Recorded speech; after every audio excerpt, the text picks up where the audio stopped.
Hey, what's up, everybody? This is Royce from Pedal Mel. Welcome to my channel. All right, so this is what I'm thinking for the metal exhaust. This is what I robbed from a telescoping mirror that I found in my garage. It's basically just a cheap made in China, like Harbor Freight type of thing. So I could always get another one, but this extends out to be about 2.5 feet long.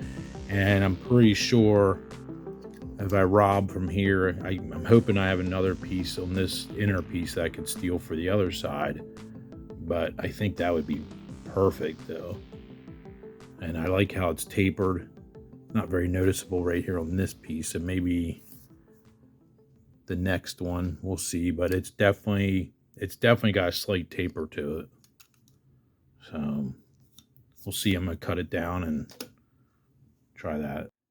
All right, so I'm gonna give an update quick on how I'm making out with the exhaust. And it's taking me a little longer than I anticipated. I was working on these outer braces and I had to drill that secondary hole, the larger one up here in the middle. For whatever reason, they show that on the instructions, but it was solid plastic. And the real car did have a lightning hole there. And the upper hole was just for mounting the bolt through as my dog makes noise. Let's see here. So this is where I'm at with the megaphones or trumpets, whatever you want to call them. I'd say megaphones, I guess, is the appropriate word. I think they're better than what was here with the cheesy plastic ones. I ended up using the telescoping, however you want to say it, telescoping handle from my little mirror thing I found in the garage and piecing 3 pieces of tubing together. So there's 3 different sizes. And yeah, so I tried to solder them together. The solder wouldn't take. I did use a tubing cutter to cut them, give a nice clean cut. But like I said, I tried to solder them together. It wasn't working. Ended up they're super glued together, and then I just put some putty, and I'm still working on sanding them down. But I think they'll work out in the long run here, and it should look pretty convincing when I'm done with it. As the dog wants fed, she's crying in the background there. But I think it'll be pretty convincing. You won't really be able to see, hopefully, when I'm done painting them. I'm just not sure if I want to do like a flat white and dirty it, or I think when they were new from the factory, they were white, the megaphones, but they, of course, would turn colors. And anyway, so I don't know yet if I'm doing that all in white. I guess I probably will. But it should look pretty good, hopefully, when put it all together. I ended up I didn't like how thick the band was on it. I still might ditch this, but I ended up reaming out the inside a little bit, of course, and then I just kept taking sandpaper, and rubbing on the edge. It was double the thickness. I wish I had. You might have to go back on the video to see it, but it was double the thickness there on that ring there. So I think it'll look pretty cool when I'm done. It's just becoming a lot of, it's snowballing, I should say. It's becoming a lot of work, but I think it'll be pretty cool when it's done. I mean, I could have probably just cheaped out or just went all in one diameter. I think the Pocker's all one diameter, the whole thing, if I remember seeing that. And but I think in the long run, this will look pretty cool. And you probably may not notice the man-made taper there is not the greatest, and that was an optical illusion. Unfortunately, I thought that the handle was tapered better on the handle from my little portable mirror thing. But I'll have to get a new mirror since I pretty much destroyed the other one to get all this tubing. But I can use this tubing in other model kits and stuff, so it's kind of cool. But I have 3 different diameters. All right, I'm working on this exhaust bracing. You can see on the right side where I have a little miniature screw going through. That I had to file some of that off. You can see how thick it is on the left side there. So I had to do that in order to get, see if I can find it here. And this came out of a miniature bolt set I had got off of Amazon, which I can put the link down below. So I do have, it's a tiny little nut that'll go on there, but I just didn't have, the bolt wasn't long enough with all the thickness of everything. So I had to use a miniature file and file it off. Took a little bit of time, but I think that'll work out. So once I get this nub here filed down, I can start attaching everything. I think the exhaust is looking pretty good. Took me way longer than I wanted to make them out of metal, but it should look pretty cool.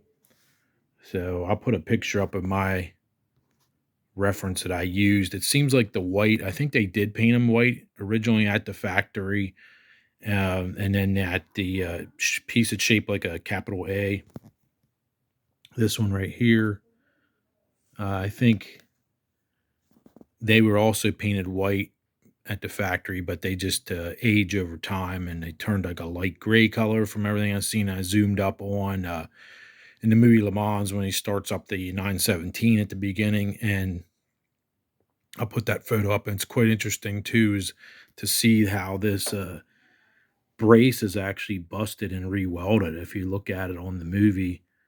And I don't know if that was the actual car that's going up for sale here in January at the Mecum auction that was owned by Jerry Seinfeld. That's Chester Barks in the background. But anyway, it's quite interesting to see how the ears on each side of here and the other side are busted off, maybe from a crash, and then re-welded. So that's kind of weird to see in the movie that I'd never noticed that before. And I'll put the screenshot up on the video here as I'm discussing it. But I'm pretty happy with the exhaust.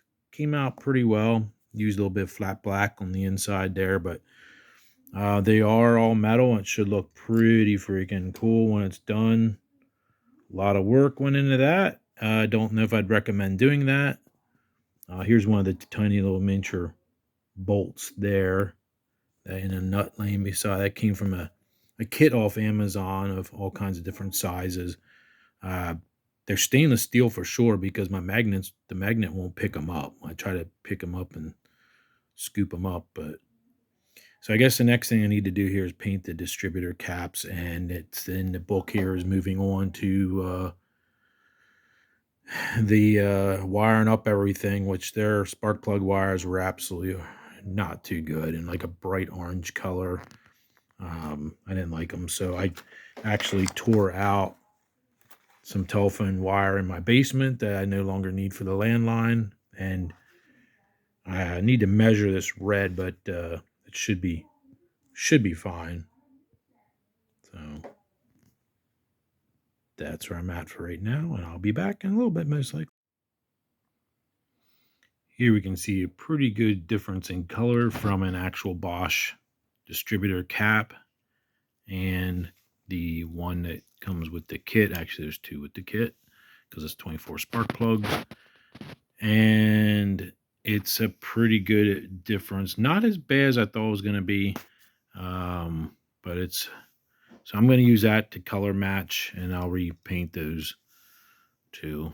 But that's the actual color there. Pretty good difference. Alrighty, I think I'm finally wrapping up this exhaust system, and it was a big pain in the butt. I think I spent way too much time on this, but I think the results speak for themselves. I think the thin wall tubing looks so much better than what would have been there, which was, if I can find it here, the plastic, which I thought was pretty cheesy. Pretty happy with it. I ran 2 bolts up through for the supports here from the back. Some miniature bolts that I got off Amazon. I did have to thin out. These bands were huge before, and they're still not even quite correct. And I drilled those holes underneath the bolts. I don't know why the ones they show it in the book here with the holes, but the pieces I have, they're like the 917 PA Spider. They do not have holes for whatever reason. So I ended up drilling the holes to match the 917Ks. I'll put some photos up. I paused it. I wasn't sure how I wanted to do this. If I wanted to do white, like gray, black, or what. And every photo I could find, which I'll show my reference photos on the screen here, are kind of like, I think the white turns more to a darker, like a mid to darker gray as it ages. And there's a good photo I found of a 917 Spider with how it turned to this color here, with had like weird aging spots on it and whatnot, and corrosion. So I think it's just steel. I don't think it was stainless steel or anything like that. I think they just used regular steel. So I'm fairly happy with that. To do the tapered was a lot of work. I don't know if I would recommend doing that again unless you could get something that's already pre-tapered. I should have probably just used the plastic megaphones and been done with it. But I think the results. I think it looks really, really good. It looks really cool. I ended up this one here, this side, one of them, the braces, I whittled too much out on the inside, so it was way too uh, loose. So I had to take some styrene strips here and glue in the inside diameter, and then I took sandpaper and just put in like a tubular shape and just kept sanding until I got it down to the diameter I wanted. So that was a big pain in the tuchus, but I think it looks pretty cool. So I'm happy with it. The other thing that I've been working on, I started was I might have mentioned another clip about how orange the distributor caps were, and I wanted them to be this Bosch color here. It's like a Bakelite material, basically. So I did what I could to match that, and I think it turned out pretty decent. The hard thing was trying to get, like, they give you the spark plug nubs or whatever you call the boots, and I've been snipping them off as like here, snipping off and just leaving the one end completely flat. So I'll have to drill each of them out so I can get my wire in, which this is just telephone wire. I think this is 1 millimeter. It's like almost 1.1, and I think that'll be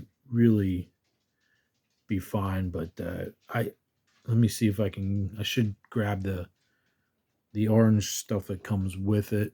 Let me see if I can grab that quick. Here's a spark plug wire material came with it. It's not too bad, but it's very large. Diameter wise, it's way too big, and it's spongy. I think it's very similar to the Pocker kit one. I watched Nigel's video on Nigel's modeling bench channel. He had the same problem. I mean, you could probably only stick this inside of here. So if I had to, I guess I could always use this for something else and paint it black for boots or whatever. But they give you a lot. I mean, it's huge. They give you probably 6 feet worth of this material. Pretty crazy, but I don't need it. And so I just been cutting 100 millimeters of the red wire for now, and that's what they recommend here. I think it says that in the book. Yeah, 100 millimeters. So just working on that next, and I'm sure it's going to take a long time. That's why I'm leaving off right now. It's New Year's Eve, and I'm signing off. So hopefully you guys like this. This was part 5, I guess. Once I get all this put laced together, I think it'll be part 5. And you guys have to let me know, what do you think? Was it worth it to spend the extra time redoing all the exhaust? I think it looks cool tapered. Definitely looks more correct than what was there. And then the thin wall in person and stuff, it's going to be more convincing as my camera bobs around. But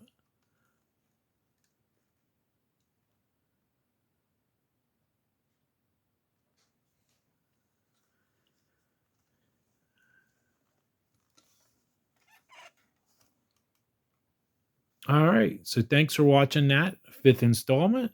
And if you're not a subscriber, I'd appreciate it if you hit the subscribe button. I think it's down in the right hand corner of the screen, and hit the bell for notifications. And until next time, I'll see you guys later. You guys have a good night and Happy New Year. And I will see you in 2 or 3 days. All right, have a good night. Bye now.